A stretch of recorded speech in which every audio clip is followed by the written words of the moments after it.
Je vais vous montrer une plante qui est très commune. Peut-être que vous la connaissez déjà. Il faut déterrer ses racines.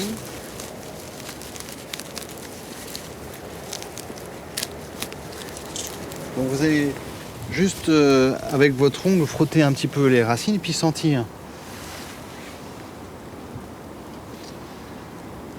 L'avantage de ces feuilles-là, c'est qu'on peut les trouver même l'hiver.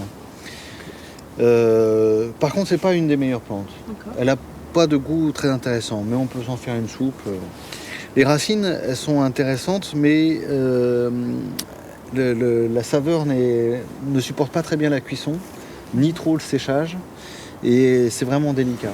Les plantes, on peut les aborder au toucher, à l'odorat. Il faut s'épargner aucun mode de rencontre avec la plante. Là, vous avez quelque chose de très rêche. Et bien, cette plante, contrairement à ce qu'on pourrait penser, est vraiment très agréable à manger. En bouche, elle est fondante.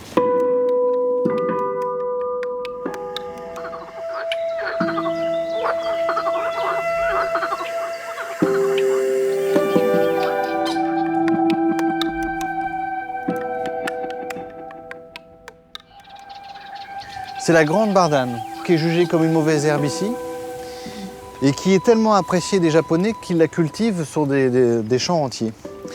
Et ils l'appellent au Japon gobo, et c'est une plante qui est très nutritive, et qui est très bonne aussi pour détoxifier le foie. Et la racine est délicieuse quand elle est jeune.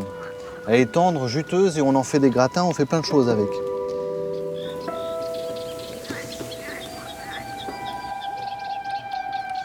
Et les feuilles de tilleul, quand elles sont jeunes, ou les feuilles de mauve, vous pouvez les manger, elles sont délicieuses.